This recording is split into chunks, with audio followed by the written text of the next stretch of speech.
and our very special guest, Mr. Dave Collins from PowerStation Studios. Good afternoon, Dave. How are you? I'm very well, thanks, Spencer. How are you doing? Really well, thank you very much. I'm loving your backdrop. I'm a bit nosy, and I'm a bit sort of curious about what people have got behind them. What have you got behind you there? Okay, so I've got two client projects. That's from a game called Skylanders. That's a piece of art we did for that game. I remember that game, Skylanders. You've got Call of Duty, so that's a piece of art we did for Call of Duty. And then I've got a whole bunch of Funko figures behind me, and then various things that we kind of. So it's my guilty pleasure is collecting Funkos. So have you always been a little bit of a gamer? Yeah, I mean, back in the Commodore 64 days, I've still got my two Commodore 64s that I had back in then. So and I used to spend an absolute fortune shoving 10p's into arcade machines. So everything from kind of Space Invaders and Pac-Man all the way through. All I had a VIC-20. I didn't ever get to a Commodore 64. Well, there's still time. Yeah, I'll save up. I was watching the Ozarks. I'm catching up on that last series last night, and he goes and buys a video game unit from his childhood, and I was thinking, actually, if I had to go and buy the video game from my childhood, I would say, by the way, that Warhive, who are obviously helping us produce the shows, they and I know Simon's listening in, they actually have one of those arcade machines in their office with all of the games on. But I remember my favorite was Track and Field, Konami Track and Field. Do you remember that? Yeah. Lots of that. On the NES, you'd go like that, over A and B like that, and the little man would run like this. That's exactly right. And I remember I could clock it 3 times the game, and it was like I could make 10p go so far. So if you had so my first question to you then is, if you had a video game from your youth that you could now put in the office, what would it be? Probably Pac-Man. Oh, Pac-Man. Yeah. Would it be the everything? Would it be the table version? That has to be the table version, obviously. You've got to be able to do 2-player, without a doubt. But interestingly enough, in San Francisco, if anybody ever you get to travel again, they're down on the pier. They've got a massive old arcade museum, and it's got pretty much every arcade game you could ever play. I don't know if you've ever been. It's phenomenal. Is it the Santa Monica? 3 hours. No. They've got one in Santa Monica, but this is in San Fran. They've got this huge one. It goes back to San Francisco. Really, really old, kind of like from the 2p roll down, try and knock it over thing, all the way up to Space Invaders and Aliens and everything. And the new ones. It's amazing.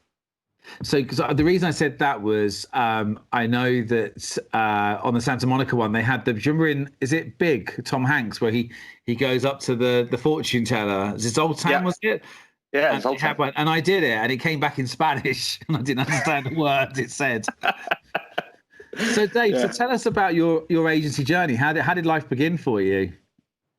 In agency life, I basically used to work in tech and did everything from larger knowledge management systems in pharmaceutical and oil and gas, a natural progression into the creative agency, obviously. And at the time, my next door neighbor ran an agency, and I was into both sales and consultancy in that field. And he was plateaued at about 500,000 in his agency and was really struggling to close deals. A classic case of creatives building their own agency, but not understanding selling and hating the selling process. She asked me to consult on a couple of projects, and we went in and we pitched at the time. I think it was Arsenal, sorry for any football fans, around the Emirates Stadium, and doing their membership packs, and we won that deal. And then I helped out another couple of pitches, and we kept winning. And in the end, he's like, I really want you to come and work for me full time. I was getting paid a lot more doing what I was doing, but it was a lot less fun. Rather than working in the kind of movie and entertainment industry. And so I took about a 200% pay cut and went to work for him and loved it. And tripled the size of their turnover in 2 years. Enjoyed it, but it was one of those classic stories where I wanted to keep building, and they were quite happy with the lifestyle business. And so we agreed to go our separate ways. And then 10 years ago, with my co-founder, Tamara Dixon, who's our creative director, we founded PowerStation Studios and really set up to do things a little differently. We work mainly in the licensing industry, so in entertainment, taking the brands that you see on screen and creating graphics to allow third parties to make bags, T-shirts, etc. And it's quite an old-fashioned industry. There's a lot of people in it, and I say this to their faces, so they're fine, who are trading on their CVs. Back in the day, if you were selling Star Wars, didn't really have to be too clever to get extra orders. You just had to plug in an extra fax machine, right? So basically, so can I just ask quickly? So if someone creates, some kind of a game or some kind of, I guess, digital, it may not be a game. I guess it probably is mainly games, but it could be anything. That you then help take that from that virtual game world and make it into something that then is a licensable across, like, so you turn it into toys, turn it into merchandise. That's exactly. So effectively, you get a brand guide for being able to apply the brand. What we create style guides a lot for brands, and within that there are graphics and elements and rules and regulations about what you can and can't do. So good example of kind of extremes would be taking a game like Call of Duty, and what we do is work with what you see on screen and develop graphics around that kind of tell part of the story that fans will get engaged with, and create graphics that then will work for the guy who wants to make Call of Duty socks, through to McFarlane who want to do high-end collectibles and everything in between. Right. But then we'll do exactly the same with somebody like the Jockey Club, and actually go in and kind of distill their brand down into something that has equity for people to actually take out to licensed product. And then the third parties will pay that license royalty and advances to use that brand, and then make their products and sell them into retail. Wow, that's great. I heard a story recently, and I don't know, maybe you can tell me it's true or not, but that within, and I want to get this right, like MI5 or MI6 actually had like secret games hidden inside Call of Duty. And there's someone who worked in the agency, one of their team members had managed to get in, and then there was some secret test, and then they would actually get you to go and do one of their. Have you heard about that? Or yeah, I think it's a top secret thing I'm not supposed to say live on YouTube. No, it doesn't exist at all. I mean, it's interesting. I don't know if anybody remembers, but about 8 years ago, the US Army brought out an Army game. Basically, it was like a Call of Duty type game, and it got a lot of criticism because it was kind of seen to be glamorizing war. But they actually used it as a recruiting tool to kind of get people in, and if they saw people with talent, then they'd reach out to them. So it's the crossover gets ever more real as it goes on. Yeah, I mean, I'm not really surprised, because I remember reading an episode of Wired about 2-3 years ago where is it John Madden's NFL, the NFL game on the PlayStation 4, one of the best ever touchdowns that ever happened, whoever the athlete was had basically rehearsed it like 1,000 times on the PlayStation, this one move, and they put it down to best ever. He'd visualized it, he'd practiced it, and so he knew everything he needed to do to complete it. So, and I think NFL, when we were at South by Southwest, we were learning that NFL players have a cap on the amount of time that they can train. So then they use these tools. So, but I really love your business model. I think it's really must be quite exciting. Yeah, I mean, it's really exciting. It's a bit frustrating because we can't talk about what we do a lot because we're working 2 years in advance and a lot of stuff, and everything's embargoed. But yeah, I mean, an average day for us can be sat in the morning brainstorming what to do with Barbie, then doing Call of Duty, and then trying to figure out what Kiss the Rock Band can do differently around. So, one of the best stories we ever had was going to a meeting in LA and meeting with the guys from Kiss, and then basically saying, like, we've done everything from condoms to coffins in licensing, which they have done. Look it up. We want to do something differently, and we want to see something different. So we had that meeting, and then we're brainstorming, and they're both outside having a hula hoop contest. The beauty of being a rock star. Came back and presented what we'd done. They loved it. And I stupidly said, what are you doing this weekend, Gene? And he went, dude, I'm a rock star. Every day's a weekend. So it has its moments, yeah.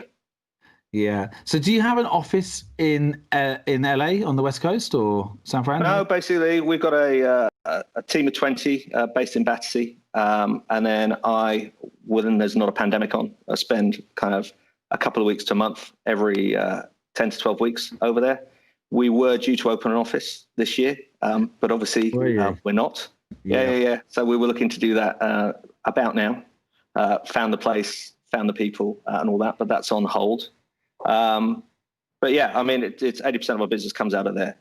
And as we grow and grow and grow, we took the kind of decision about 7 years ago to pivot more into gaming. We don't just do gaming, but gaming was obviously emerging. And we've been working with the big studios on movie budgets, on movies, but seeing the budget shrink.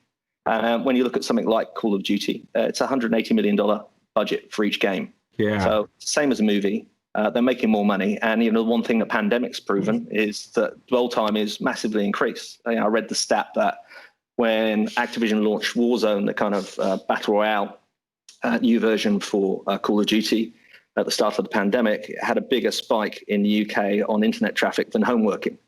So you got 60 million people a day playing the game. It's just, the numbers are insane. Yeah, I've been quite interested in how observant of how Universal has gone straight to television with a lot of its releases. They didn't hold back, whereas like Top Gun 2, for example, it looks like they're waiting for the cinema release. But for me, it almost seems more logical that they would put it directly into the house and get as many, if not more, sales. I feel like the economics, maybe they know stuff I don't know. Maybe the double hit of the cinema and then the home is there. Or don't get to sell any popcorn. Well, they've got 9 million% margin, do they? So yeah, no, but it doesn't matter. It doesn't matter to the film studios, does it? I guess unless they own a lot of the cinemas.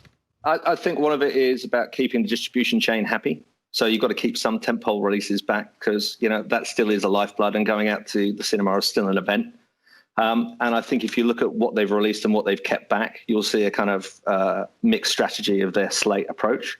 But then you've got really interesting things like Warner Brothers and a couple of other studios putting movies into Fortnite. People watching movies in a screen. So, you're going to see more and more of that kind of convergence of technology. A big artist going in as well now into Fortnite and doing concerts. Yeah, I mean, that kind of crossover, it's one of the biggest things, I think, around gaming that a lot of people don't get is the social channel that sits within it. So, I've got two sons, one's 22, one's 19, and a 19-year-old still goes into Call of Duty with headsets on, and they create a party room and they just chat on that because it's free. Yeah. It's voice over IP, and they may be playing the game, they may not, but it's their communication channel. And it's also that exclusivity where the parents aren't hanging out in it either. So, it's that private world that they've got ownership of. And I think the social side of gaming is a bit that lots and lots of brands and retailers just haven't picked up on yet. It's a whole ecosystem that people need to kind of plug into. And what do you think about esports? Do you think for your particular business that esports will start to create other areas for licensing that you would get involved with or not? Yeah, we already are. So you already are, okay. Yeah, right at the start, there's a company called Gfinity based in UK that had the very first kind of permanent esports arena. They took over a smart business model. They took over an empty cinema screen in a Cineworld in Fulham and created the first UK kind of permanent esports arena. They started Esports Academy. They've done a bunch of events at places like the Copper Box Arena in the UK. So we work with them on their original branding, their studio design.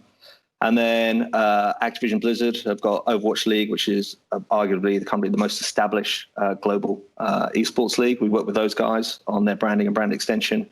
Wow. And they've just taken Call of Duty League back in-house, which was franchised out because they've realized just how big it's getting.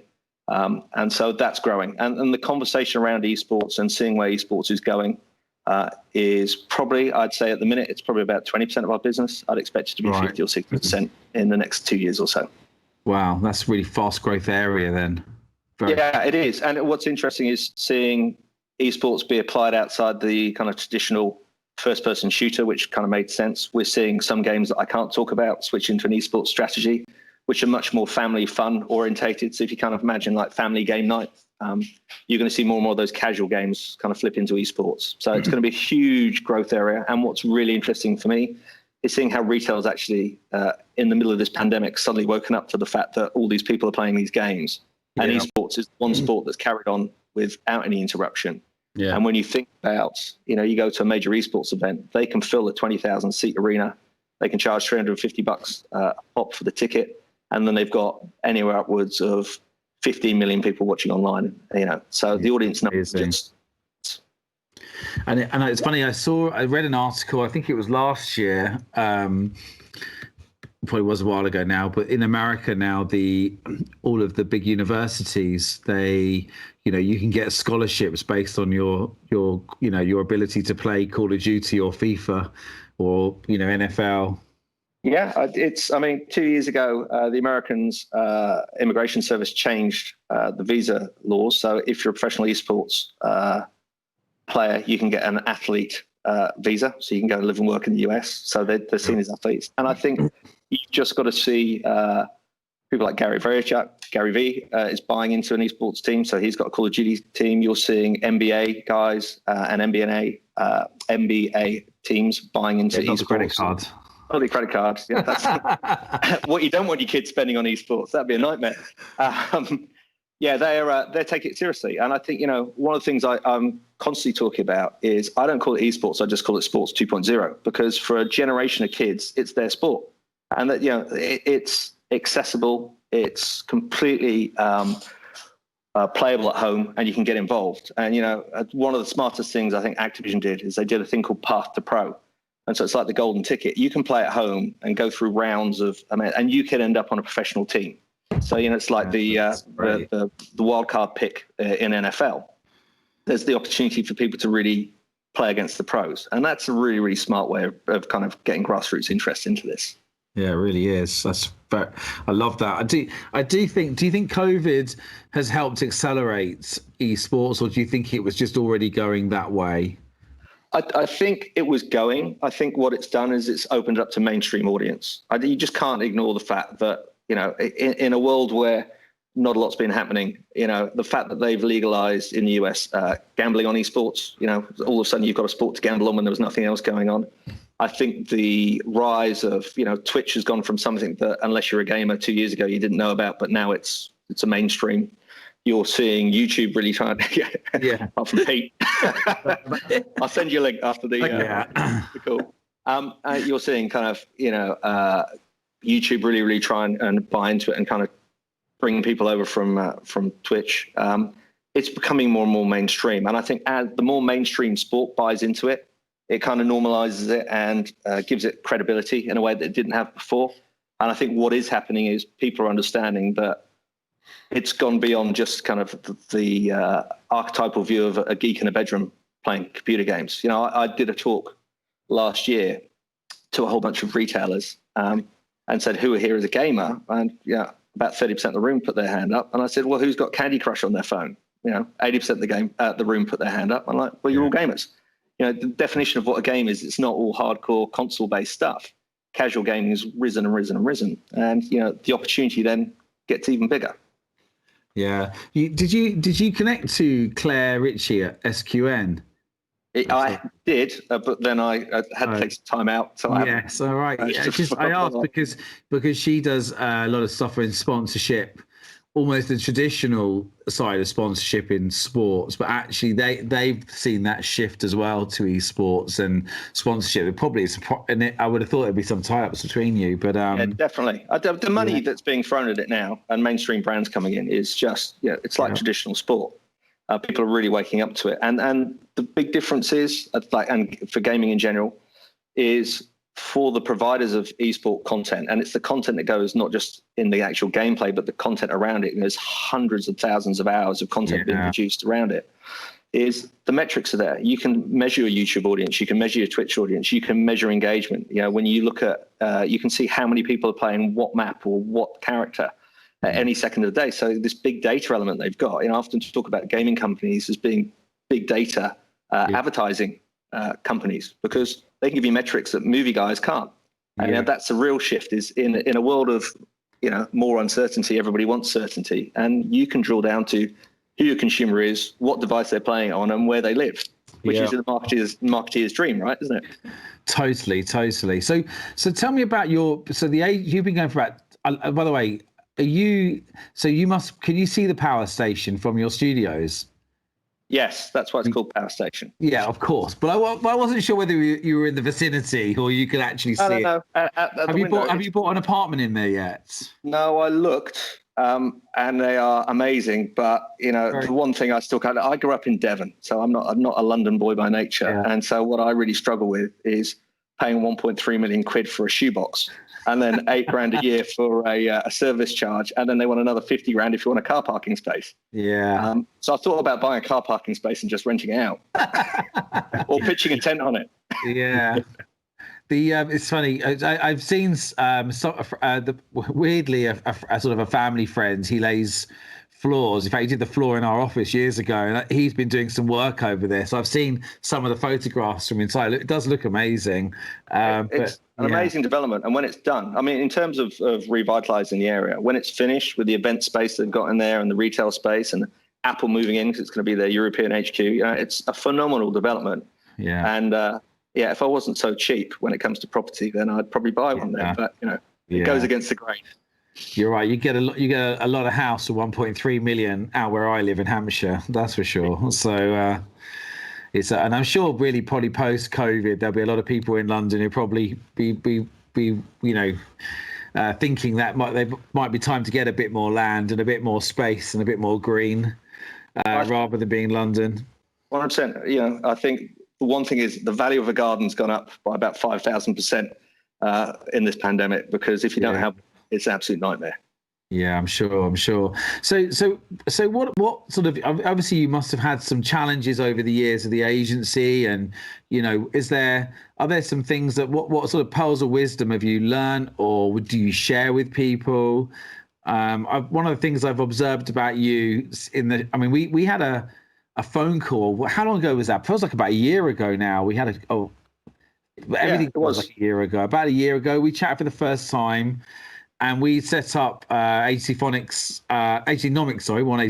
the community, and you kindly helped come in and be one of our early testers of the community, and you were fantastic support and help, and I really appreciate that. But what are the kind of lessons, I guess, that you've learned? I mean, so what I was trying to say was I've seen you be very collaborative with other agencies. You've been very good at, I don't know, being a support system as well for other people. But I don't know, what lessons would you share out there to anyone, who's maybe more at the early stages of their agency, or maybe the later stages that still needs to figure things out? Sure. I think there's a couple of things for me. I think the first thing is, whatever plan you come up with, it's not going to work that way at all. So everything you think is going to happen, it definitely isn't going to happen. And everything the first lesson is you're going to need 3 times more money than you think you do, because everybody thinks it's going to happen faster and quicker and better. One of the major challenges we had, we were very lucky when we first started because we had a good network in place already. So our first ever job was doing the logo for planes for Disney Pixar, which was a cracking first job. And off the back of that, we got a very big contract from Disney. But the thing I didn't expect is they sent a check back in those days across, which I went to our local bank. And we've been going for about 6 weeks, and it was $160,000. So we're like, this is amazing. Put it into the bank account. And then somehow, and I still not sure it is, but a red flag went up in NatWest computer system because we didn't fit the profile. And they froze our bank account because they thought we were money laundering. And they did it on a Sunday just before payroll. So it's one of those, what do we do? And it took me ages to convince them, including getting a letter from Disney. I'm like, it's got Disney on the check. I don't think Disney are money laundering. Mr. M. Mouse, maybe that was it. I don't know. So for me, it was a cracking example of great success. But you never count your chickens until it's in and it's done, because that was just, we've got an amazing win, and then it caused a massive problem for 4 or 5 days. But the biggest lesson for me is, and I know you talk about it all the time, and you don't talk about networking, you talk about socializing. Yeah. And I think it's exactly right. My biggest experience in, selling, which is what my background is every networking event I'd ever been to until I met you guys is always everybody's there looking to sell you something and nobody's looking to help you out. And, my belief is I always go trying to understand how I can find business for the people I'm socializing with, because it always comes back tenfold. And so the power of network and the power of referrals are how we've built our business. And, I can't even, our biggest client is Activision Blizzard. I got that client purely by solving a massive problem for somebody I'd known for ever since I've been in the industry. We were working together on a project, and I basically saved their bacon on something that was going horribly south. And we went the extra mile, working pretty much 48 hours solid to solve the problem. At the end of it, Julie turned to me and said, "How can I help you?" I said, "Do you know anybody at Activision Blizzard?" She went, "Oh my God, the head of consumer products used to work for me. Let me introduce you." And we're at a trade show, and she walked me over and introduced me. Yeah. And give you an idea of what's that worth. In the middle of the pandemic, we just signed a $1.3 million deal with those guys. That was 7 years ago. So just asking them, for a referral. And I think that's the biggest thing is if you don't ask, they won't do it because they don't think you need it, or they want to keep you their best kept secret. That's the other challenge we sometimes have. And I think the other thing, big lesson we learned, is being clear about what you do to the people that you're selling to, because we've tried to kind of break out of our box and say that we do everything, and we can do an awful lot. But you've got to be very careful about what you're selling to people, because people need edges to buy. And if you're too broad, they're like, well, I don't know which bit I'm buying or how I'm engaging. So I talk about having six, the faces of a cube, and only showing the face of the cube at the time you're first selling to somebody, so they can buy that and they're comfortable, because people don't like you to be too broad. They don't think you're going to be an expert in it. So finding your niches and mining those niches exclusively and deeply has really been a big, big lesson for us. Tie that into referrals, and referring from niche to niche is amazing, because you can get out of that niche by saying, oh, by the way, we also do this, once you've proven what you do. So that's been huge for us. And then referential credibility. I was taught a long, long time ago, because unfortunately, having been in sales, I've been on every sales course you can possibly ever think of. But the one thing that always stuck with me was the head buffalo kind of analogy. If you get the head buffalo and you can win that account, then the rest of the herd follows. And so we always went big, and we always went to the source of budget. So every client we have has a satellite office in the UK, but we always went and sold to the US office, because at the end of the day, everything you do in the UK or Europe, the EMEA office has to get signed off by the US. So I just went to the people that signed it off, and that got us bigger budgets, faster turnaround, and allowed us to grow faster. And it also gave us a point of difference, because one of the things that's really, really helped us grow is that the US is obviously very insular, and our global perspective is something that they love. So one of the things they've said when we do open an LA office is don't have your whole team based here, because the view outside of the US is growing and growing and growing in importance to us. And that kind of trend focus that you guys bring is really, really important. I think there's so many great pieces of advice in there. And I love the, did you say it was a Rubik's Cube? The different sizes, almost like a Rubik's Cube in my head, thinking about it. But it's so often that P and I will meet someone and we'll say, what do you do? And we're left really confused. Yeah, sometimes have no idea, because it goes on, and then it's kind of, they're over here and they're over there. They do this and they do that, and and I think that even if you do those things, I really like that analogy of just say, look, just show the one face, show the one side of what it is that's relevant to those talking to you. And it's I've seen so many salespeople talk themselves out of a sale by boring the person and losing the point of interest. There's two things in every meeting, right? You want attention and retention. That's all you ever want, is you want to get their attention and you want them to remember the thing you want them to remember. And I've seen people then glaze over while somebody waffles on about something they're really not interested in. All the sales courses, haven't you? I mean, I'm in awe of this. No, I've just written down attention and retention because I'm stealing that. That's brilliant. And the other one I use, and I say this to everybody who ever starts a business, and I get lots of people going, oh, I want to start a business just like you. A, make sure you really want to do it and you're prepared to sacrifice 10 years of your life to do that. But I always say to everybody, if you don't understand the why me, why now, you don't have a business. This is why should I buy into you, and why should I buy into you now, not in 6 months. So we put everything through the why me, why now test. One of our points of difference is most agencies that I compete against are creative founders and operators. So they don't have that commercial edge. Whereas Tamara, who's my co-founder, ex-Warner Brothers, understands the studio, but she's purely creative. I'm come from a sales background. So we find that fusion is really powerful, because when we go into a client, I don't care what it looks like. What are you trying to achieve? So we really, really focus on objective orientated design. So we come on the commercial outcome you want, and then we build amazing creative to support it, rather than focus on the idea, because the ideas are great, but they've got to support the objective. And too often agencies get a little bit lost in great creative without really focusing on the fact that the reason you're spending money with me is so you get a 5x, a 6x, or a 10x return on it. Yeah, that pairing's nice. I like when you said it at the beginning, and it's funny, it came up this morning actually on a conversation I had with someone who had an agency where they'd actually come from brand side, and their business partner was a creative director, and actually was just saying how the two of them have been very quickly very successful actually. So you really have got a great duo there to have both. And you're right, sometimes people think it's a beauty parade, it goes in being too much about the creative and less about the commercial, but it's well, it's the difference between art and design, isn't it? Art's beautiful to look at. Design is with intent and purpose. And so it's really focusing on the intent and purpose. And I think the other thing is that, we talk about, got lots of glib phrases, excuse me, but I do like a glib phrase or two. Just writing them down. Carry on. we talk about the fact that we don't have a house style. Style is our house. So you shouldn't be able to tell that PowerStation's done the job for you. It should look and feel and taste and smell like your brand. And too often I see a piece of work and I can tell you who's done it because they've got a style and it works sometimes. But the ability to morph into what the brand is and understand it and talk and express yourself in that brand's language is what we're supposed to be. Great design is invisible. When you see an amazing looking car, you can't immediately put your finger on why it's great. But, you see the waistline or the headlights, or there's something about it that makes it amazing. And that's because awesome design isn't in your face. It's just really, really good. And that's what we try to hit every time while hitting the commercial objective. And that's the fusion, is if you think about the objective and then design in a way that is intrinsically great and, breaking the rules because you know what they are, so you can push it a little bit.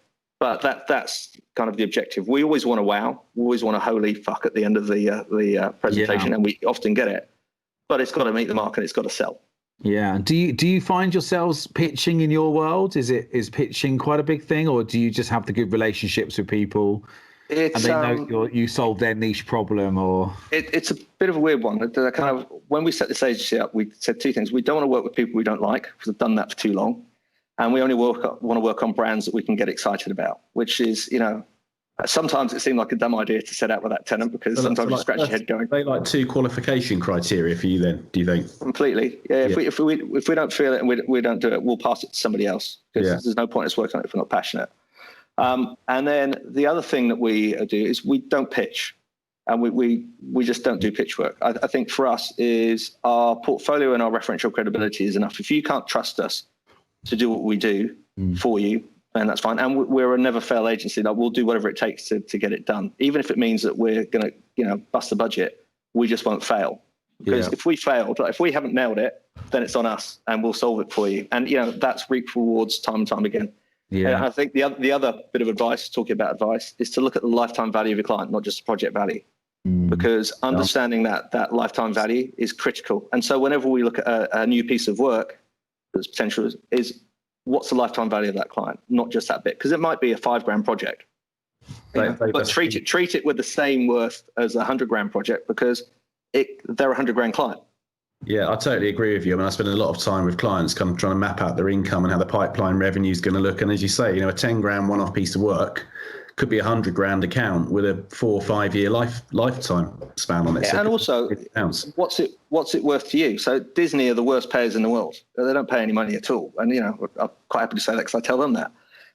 But for some reason, if you work on a Disney project, you go to another entertainment agency. They go, "Oh, you work with Disney, you must be good." It's like, well, actually, no. Yeah. You could just say we're cheap, and we're not cheap, by the way. But that's their criteria. Is they want cheap agencies. We do it because the guys love the brands. Who doesn't want to work on Star Wars or Marvel? But for me, the value is not in the project value; it's in the fact that gets us business. And so there's a soft value to it rather than a tangible value. And understanding the soft value to your business is really important. Isn't there there's a funny sorry Pete, I was gonna say, you're doing all the work on the other clients to fill the cash flow hole left by Disney. Is that how it works? Yeah, pretty much. But isn't there that funny joke with Robin Williams? Didn't he say the reason why Mickey Mouse has only got 3 fingers is so he can't pick up the checks or something like that? Yeah, absolutely. Can't write the checks. Got no thumb. Or something. He can't write the check. He couldn't pick the checks up, or because he always said how little they paid.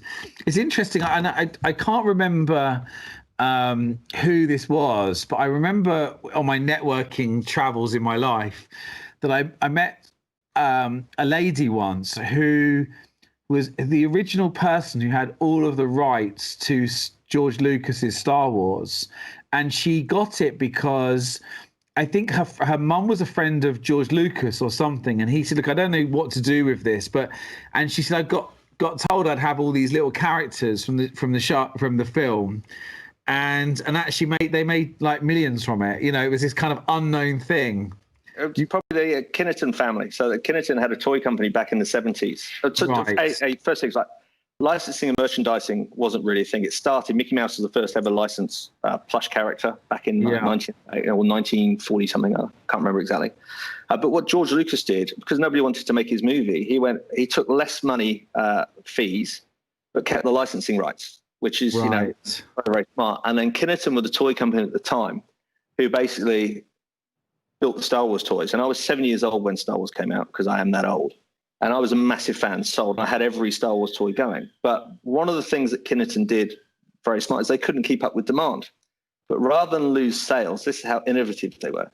They created certificates that you could, so when you buy the toy, they'd send you out a certificate saying that you own this toy and with a picture of the toy you were going to get. And then they would ship it as and when it was ready.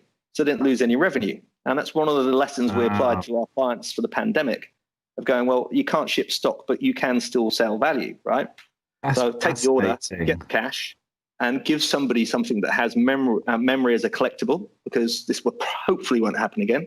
Yeah. So you create something that still has perceived value and real value, because it will become a tradable item, and then you can fulfill and ship when you can. So again, it's that, you know, that pandemic pivot is like, what can you do differently? I have to go and Google that family and see if it was maybe they approached me for a website once or something, because we did do a lot of e-commerce and we could have done a toy one. But yeah, I remember hearing that story and thinking it was fascinating. So you were 7, you said, when Star Wars came out. Yep. That means I was 6. Seems a long time ago now. Yeah. So did you ever read a book called The Challenger, Sale? Yes. And because you mentioned it in your vodcast the other day, I went and got it again on my Kindle and started reading it again last night. Yeah, in fact, I think I mentioned it on a LinkedIn post this week. I don't know if I put it into a vodcast before, but anyway, it is interesting because when I hear you speak then about how your approach is, you actually probably, when you're reading it now, if you have started reading it, you'll probably recognize yourself in it, because you obviously know your industry so well that you're able to go in and, you know, and objectively challenge and advise and consult the best way for someone to activate their licenses. Yeah, I think, you know, we are in a very privileged position to play with the brands that we get to play with. And we are also in a very privileged position that we've got to the point now where we very often don't get a brief. We just get, this is where we want to be, help us get there, which is the most fun. And I know a lot of people get very nervous about not getting briefs. And I haven't read the article. There's an article that somebody referenced yesterday. I think it might have been you, Spencer, about briefs, or you tagged something about the importance of briefs. MAAG thing, I think, wasn't it? Yeah. Oh, it was it was an event that the MAAG did, where they had a guest speaker talking about the importance of writing a brief. And it, by the way, it was hysterical, because it said, imagine if you just told your builder to go and build you a building and you didn't give them a brief on what to build. And he showed pictures of like doors in the middle of the building where someone clearly wasn't briefed properly or hadn't scoped out what they were doing. 100%. But yeah, I agree with it. Internally, we have to create a brief, because otherwise the designers can design all sorts of stuff. But it's really, really refreshing to be trusted enough to go, we've got a problem, solve it. Yes. We don't know how to do it. And that's really, I think, you know, I know you believe in this, and I've heard you say it before, but our whole mantra is just say yes and figure out how to do it afterwards, right? Yeah. So we've done that a lot. So yeah, we can solve it, because at the end of the day, the creative thinking part, that's the creativity that has value. The execution, anybody can do pretty much. So we always talk about owning the idea, not the execution, because I can come up with an idea and then give it to somebody else, but the thing you're paying for me for is the thinking that you can't do internally. Yeah. So do you guys know what Skunk Works is? You know, Skunk Works? No. So again, I talk a lot about us being a creative Skunk Works. So Skunk Works were a group of engineers and designers in the Second World War that basically Lockheed Martin put together, because the government came to them, US government, government came to them and said, it's taking too long to get new and innovation through. We need, innovation for the war. So they created Skunk Works, which is basically outside of all the red tape and normal thinking and safety rules, etc. And within months, they were creating brand new airplanes, brand new weapon systems, a whole lot, because they gave them the space to be creative. Yeah. And so we operate like that very much for a lot of our corporates, because you get institutionalized. When you work inside an organization, you're always heading for a yes. And so you end up being institutionalized because your creative thinking is limited to getting the yes, not the no, because people are rewarded for yeses, not nos, which is often the wrong way around, because how can you innovate and change if you don't get lots of nos? And so they use us as that kind of Skunk Works accelerator, because we're not institutionalized, we're not constrained by the said red tape. Yeah. And for the poor people internally, often we'll come up with a great solution like, but we could have done that, but you won't let us, right? But that's the beauty of what we do. Yeah, it's brilliant. I love it. And I think you're lucky. Well, you've obviously established yourself as that trusted advisor where people will come to you. They trust you. You've obviously can demonstrate a track record in success as well. So that makes it easier to buy from you and then to trust you on that basis. And then you're a nice guy too, which obviously helps as well, because you kind of, as I always say, you've got to have a bit of chemistry and a bit of trust, and you've got to have the capability. But I love that you've got yourself into that very much what people call the no pitch agenda, environment where you don't have to pitch for things. I think I heard I listened to Martin Sorrell do an interview actually also with the MEAG, and we're working a lot closer with them at the moment. The Marketing Agencies Action Group, they're putting a lot more focus into the independent market, and it aligns with what we do. And they managed to Clive got an interview with Sir Martin Sorrell, and he used the term that they would pitch to, because they're a challenger brand, they have to pitch to get into the market a little bit against the established players, but they would have a land and expand strategy. So once they landed the account, they would expand through it. And I've not really heard that term used, but I thought it was a fantastic way of explaining, the importance of them working your way through an organization and leveraging completely. That. Yeah, I call it Trojan horse selling. Once you get the horse inside the walls, open up the doors and then let the troops out. And so every account that we have, it's hard enough to win new business, right? That's the hard bit. Once you get an account and once you've got that trusted position, then it's much easier to spread out and go through departments. Yeah. So again, that's when you show the face of the cube to get in, and then you open it up once you're inside. Yeah. And that's kind of very much what we do. So win some projects, prove our credibility inside that organization, understanding of the brands, and then ask for internal referrals. I mean, again, people always think about referrals as going, well, can you recommend to that company over there, same job role? Who can you refer me to in your organization that can buy my services? Not necessarily the same service that you're buying. And I think that's critical. And most people don't ask, what else can we do for you? How else can we expand? Because you're already in. Do you think because it's interesting when you early on you referenced about doing lots of sales training, and it's funny because we work quite closely with Jenny Plant, who you've probably come across, and we often send them into our clients and agencies who we work with, because she's very good at doing the sales training to the client services teams to help them understand how to do those things that maybe you or I are quite naturally always hunting and looking for. And she pitched an amazing job for us, that she'd gone into clients and literally helped them. Because as you say, when you're doing the role, sometimes you can't see the wood through the trees. You're a bit stuck in it. You don't see the opportunity beyond the current one in play. But the thing about Jenny, she did a talk once and she explained how she'd gone on a Sandler sales training course and how that had transformed her, because she wasn't really a salesperson as such. She was client services, but it made her understand selling, and therefore whenever she was in that environment, those natural techniques just kicked in. And I think listening to you speak there, I think it just shows me how important, whether you remember it or not, but all those sales trainings that you've been on, it's really, helps you always, attack something when it looks about, when you're looking at the commerciality of it. And to add to that, you're obviously still listening, still learning, you're revisiting a book that you've read a while ago this week. And 100%, I think that the hardest thing, again, we go back to the things you've learned, is it's so easy to forget the basics. And I know you guys talk about this the whole time. It's really easy to forget the basics. You get complacent. You do what you're doing right now, and you just forget the fundamentals. And the fundamentals are really, really simple.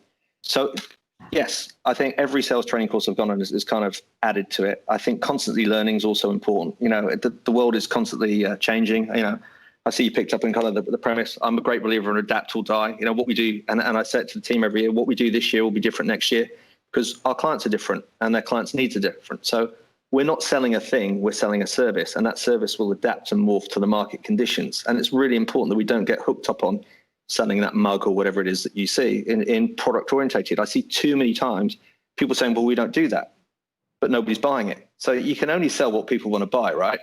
And too often people set up a business, I want to do this. Well, nobody's buying it, so it doesn't matter. Yeah. Dragon's Den's the best example of watching people pitch ideas that they and their wife and their neighbors think's brilliant and nobody else is ever going to buy. Yeah. So it comes back to the why me, why now. If you can't answer that. Yeah, the why me, why now is great because as someone who, but Pete and I, when we had our agency sort of through that noughties period, everyone was in the digital.com boom time. And so many of those ideas today are massive successes. But back then, it's like the old adage is that you can have a great idea is nothing without great execution, but there's nothing without timing, Completely. And, I think that, the why me, why now is very, very good because so many people I meet, it's like, yeah, that's great, but the world's not ready for you right now. There's no demand, there's no need, you're not really solving a problem that people need right now. It's more a problem that you think people need. Yeah, and also like we just recently did something and somebody wanted to reach out to the whole client base. Obviously everything's remote. So we did a print project for them. We produced something that they could print out and send. And I'm like, this is mad. I said, but everybody's going down the AR, VR route. And if you think about it, if you really want to get attention and retention, send something to somebody. They can shut their laptop, get off Zoom and actually read because we're living in these screens. So that point of difference of giving them an excuse to get away from their computer, you'll get the cut through straight away. So it's going back to that stuff because really understanding, the consumer behavior. And I think that's the other bit that we've really focused on is we spend a lot of time looking at trends. So, we talk about foresight and insight. Foresight is looking 5 years out, insight's looking 2 years out, and really looking at everything from consumer, behavioral, retail, fashion, and graphic trends and fusing that for our clients. So making sure that we're aware of what's going to be coming down the pipe so we can advise our clients and fuse their strategy with what we know the world's going to be like. Yeah. Although nobody saw the pandemic coming, but you've got to adapt quickly to that. That stuff's really understanding. And I think too often we're living in the moment rather than looking forward. And as an agency owner, adding value to your clients, it's not just about that creative. It's what else can you do? Again, sales training, back to is the best thing you can do is know 10% more than your client. Because if you can go into that meeting and give them a nugget that they can then take into their board meeting and appear an expert, they'll buy from you for life. And so, Yeah, and you're also demonstrating massive value for sitting in the room as well, aren't you? Yeah. Completely. They'll always see you. And he came back to being a nice guy. The years and years ago, when I very first started selling, I got teamed up with an old guy. It was the best thing that ever happened. I was working for a computer-aided design company, and he'd started selling drawing boards, but he'd adapted. So I asked him to mentor me because if you can make that switch at, he was 50. Like I said, an old guy. It's me now. That's a horrible realization. Yeah. But he basically told the story, said that in our business, everybody goes out to 3 people. And so the way I've made my whole career is got to phone 3 people. They're going to phone the cheapest. They're going to phone somebody to make up the numbers. But the first person they're going to phone is the guy they like talking to. And so be the guy they like talking to because you'll know about every project first. And that's what we've always done is, most of my clients become friends, not because we're not challenging them, not because we're not haggling over price and pushing them hard, but because it's all about the relationship. And that trust comes from if they give us a project, we will always look after them. Yeah. And I think that's really important in the corporate environment, especially in America where it's very cutthroat and, everybody's on yearly contracts and they can go out the door in a week. When they give a project out, it's their career that they're betting on often. And you've got to kind of treat it with that sense of importance. Yeah, and that goes back to your point about only doing business with people you like, because if you don't like them, you can't do that, can you? No, I've got no interest in spending time. So if it's something we're not passionate about, we will pass it to somebody else. If we just can't get on with them, we just won't work with them. Yeah. There's no point.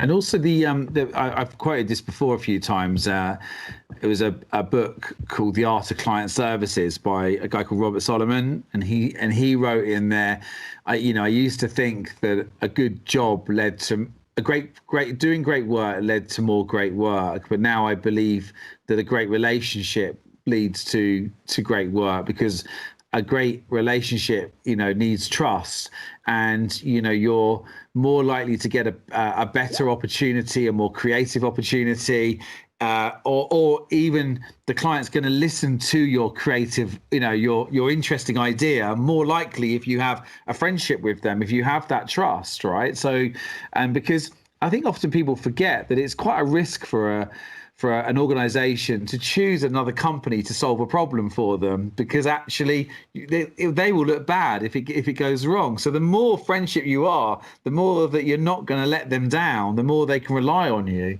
Yeah, completely. Absolutely. And I think that comes back to the lifetime value as well. We're always in it for the long haul.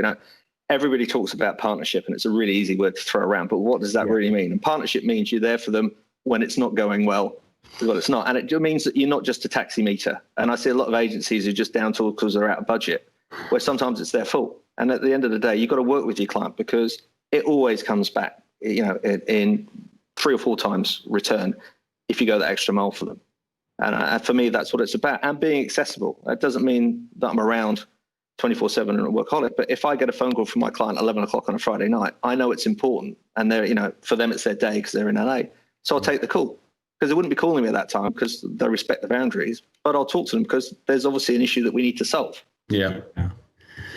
So what's next for you, Dave? What's you touched on your age there. I'm a year behind you. I'm close as well. What what's next for PowerStation Studios? What's your next sort of few years ahead? I mean, obviously coming out of COVID now, the world, there's going to be some kind of new norms. I mean, how will you adapt to the new norm, and what are you starting to look at that side of things now? What's next? Sure. I think or is it business as normal? No, our business has been great, and we've been busy throughout this. There's been a bit of me that keeps walking past people sat in the park on furlough going, amazing. But, I've been doing long hours. And, I know, I've been grateful that I haven't been furloughed, but I have got furlough envy a little bit, because me too. I need a holiday.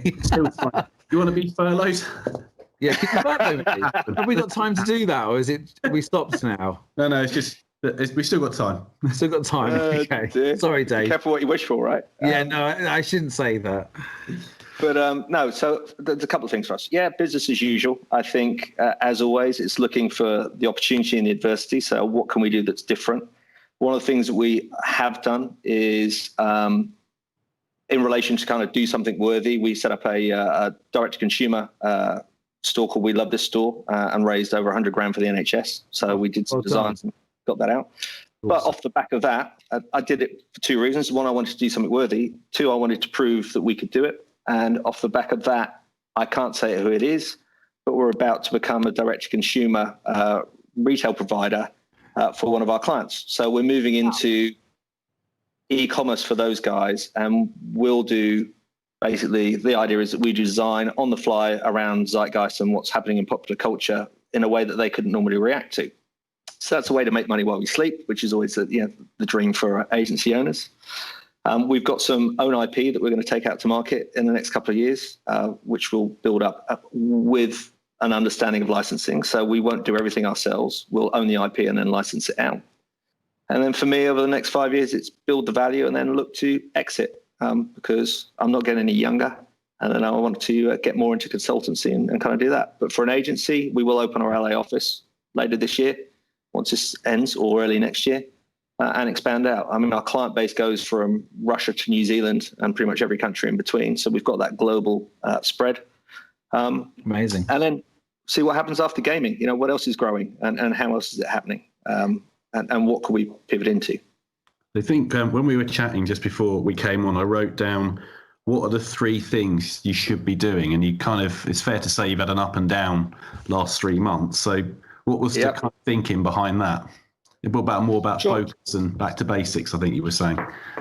Yeah, it's back to basics. For me, it's really looking at who are we talking to? So, again, great thanks to you guys. And I will plug it. If you haven't read the book, Agencynomics, you should do, because that's an absolute which book, changer sir? that one. Oh my God, you happen to have a copy. But that's a great example of even 10 years in reading that, there were things that I went, oh God, we used to do that. We don't do that anymore. Yeah. Right. You just forget as you build, and the building becomes more important than the basics. So it is going back to basics and looking at what we do and putting the systems in place. I'm a bit of a maverick, and I love the startup phase. And as we mature, I'm the guy that goes, oh, process, can't stand it. But you need process to grow, or else you can't do it. So I think one of the things for me is stepping out of the day-to-day more and looking at the strategy and looking at where can I be entrepreneurial and startup-y again, because that's my real kind of value to the agency. What accounts do I want to work on that we don't have yet? So really, like, where are the other head buffaloes that we just don't own yet that I want to go after? And if it takes 2 years to get them, that's great. But I've written a name of 3 clients I want in the next 2 years, and we will get them. And then it's really the other challenge for every agency is what are the things that we can do to make money while we sleep?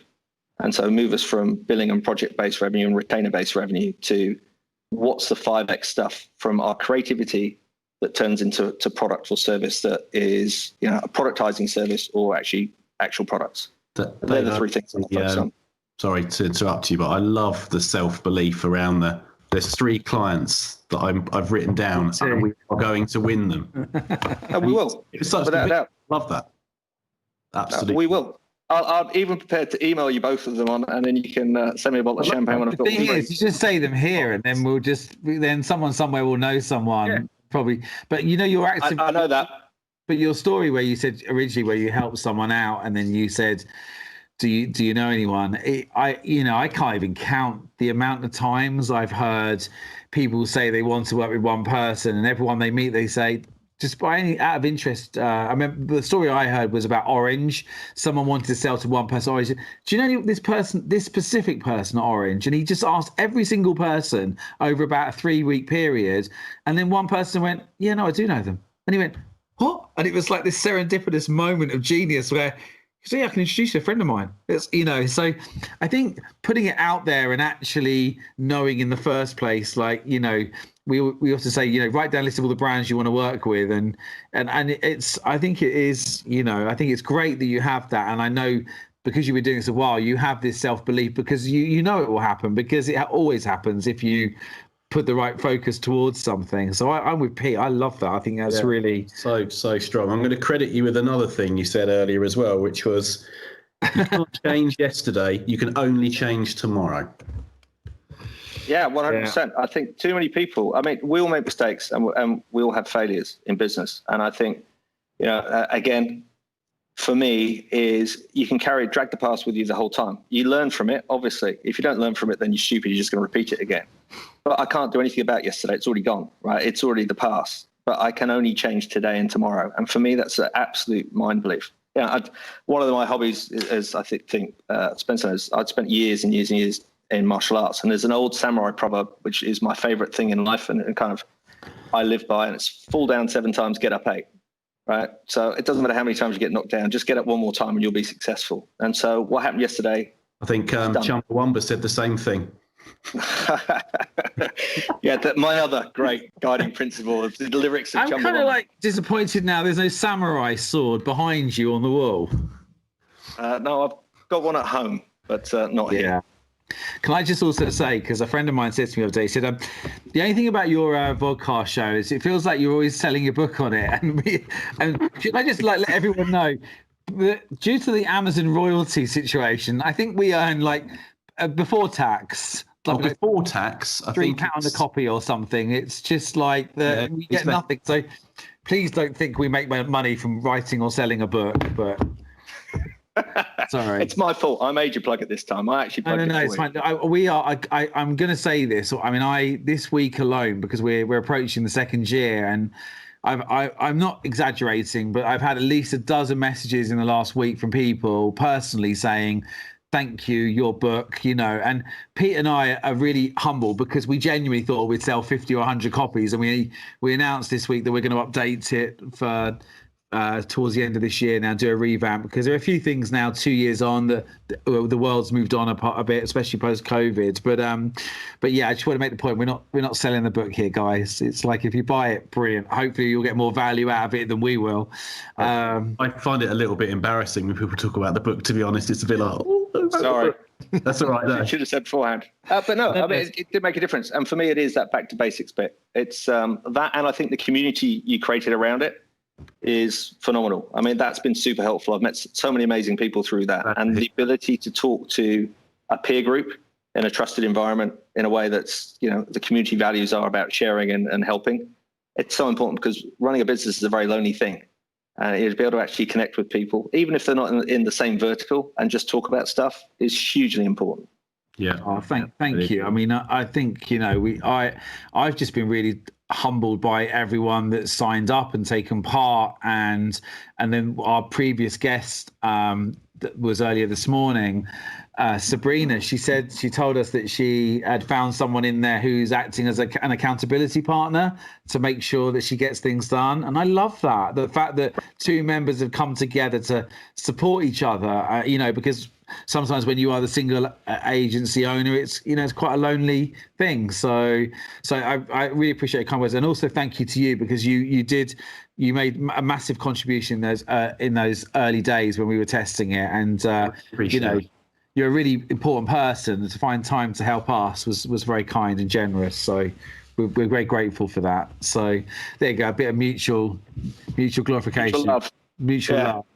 So it's been wonderful speaking to you. I've really enjoyed it, and I've really enjoyed hearing about your business, because so just thank you to Dave. I mean, it's just, I've learned so much from this. It's nice, first of all, to hear about a different type of agency in a way. As you rightly say, you're not maybe your traditional advertising and marketing business, and agencies all do take many shapes and forms. So thank you very much for sharing your story, and some brilliant, I mean, I've just written down attention and retention. I can't read my own writing. Attention, retention. Yeah. I love that. And why me, why now? Just two great sayings. And so thank you for your time. Hope everyone's enjoyed the episode. Simon was going to do he did a very clever move now to me, so I can conclude the episode. I'm glad in this version I wasn't caught doing my hair at the beginning, but as always, thank you to our guest. Thank you to Pete for supporting me. And a massive thank you to Wahai for everything you do to support these shows. I constantly keep mentioning them, because the CTO who's producing the show today actually runs a multi-million-pound business, yet finds a way to give up an hour of his time a few times a week to help support us. And we're very grateful for that. So please check them out, wahive.com. Sounds like I forgot a sponsor. So I hope you enjoyed the episode, and we'll see you again. We've got episode 23 coming up this afternoon. So tune in later on for more from Agency